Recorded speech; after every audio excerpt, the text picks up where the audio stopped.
to know about the male perspective, because that really is quite interesting in YA romance books. From what we've read in your previous interviews, we know that it just kind of was one of the first things that came to you was that it was going to be from a male perspective. But knowing that a lot of girls will be reading this, or you hoped at least your daughters and your other teens, what did you want them to get from reading about it from the male perspective? Well, the main reason that we wrote from the male's point of view, the boy's point of view, was really because we wanted the girl to be able to be the powerful supernatural instead of the boy, which is what you so often find. And we ended up kind of also writing we had two boy readers.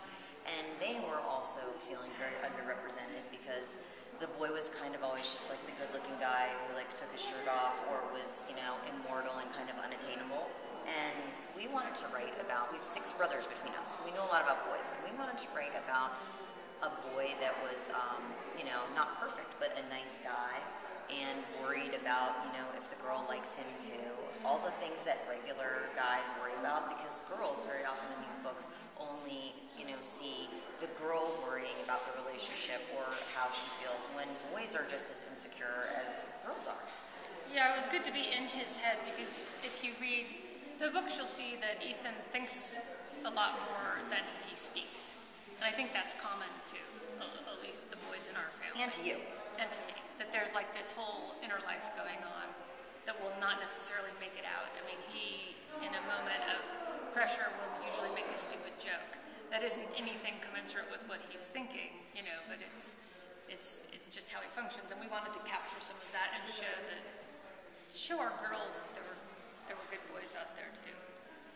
But also our readers, my daughters and Cammy's students were very clear. They were tired of vampires. They were tired of the girl only being in love with a boy and following him around. They wanted the girl to be the supernatural. Powerful one. They wanted the books, above all, to not be generic. They felt that they were starting to feel the same, which is, I think, they wanted it to be very specific, you know, very detailed and very original. So that is where we ended up. And to always love the dangerous bad boy. What happens to the nice boys? Well, Marty actually wrote a post one time about, you know, what's wrong with a nice guy, and it's really true because he's not perfect.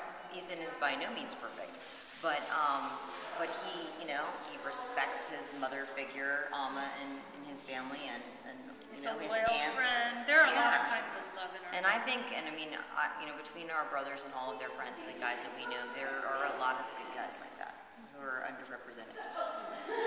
So going along with that, you chose the setting as the South from family ties and a bunch of other things. Do you think this story could have worked anywhere else? We could have written the supernatural part of the story somewhere else, but I think, you know, in another town with a lot of specificity, but I think that the Southern Gothic and the fact that it's a Southern town plays into it a lot because, you know, some of those kind of eccentric personalities and those superstitions and beliefs are very unique to the South. So that was really fun, and we both love the South. Margie's, you know, always trying to find excuses so we can go to Charleston and eat pie. which we're about to do. We are. My family's from a small town actually Richfield in southern Utah. Okay. So my family stories are handed down through that small town. Cammy's are from a town that's so small it's not on the map near Ahoskie, North Carolina. She grew up with 4 generations of southern women in the same house. We have found what we share is called the casserole belt. That's what we've named it. The cream of country. And funeral potatoes are the same in her town and my town. And that's just the way it is. And I think we drew on a lot of this sort of common sense of community, inclusion and exclusion, and you're always kind of navigating your relationship in and out of the community. And we kind really of wanted, mesh them to we really wanted create a to town. have that. You know, and that's a Southern Gothic thing too, where the ties, the web goes everywhere. And that's a thing you could probably relate to in this town too. Yeah, definitely. If we have time, I just thought of one more question. I don't know whether it'd be a good thing or a potentially horrifying thing, but do you ever foresee yourselves writing individually? We plan. I mean, it just seems so beautiful. We to plan. write Well, together. what we would like to do is continue to write together, and then also write individually. Margie has pieces of a lot of books, but she has pieces of. Not really a finisher. But no, you are now. But she has a piece of a particular book that I would like to see finished, and I am always full of ideas. So I think for these tomes, perhaps we will stick together for these giant kind of series, but we also will write stuff on our own.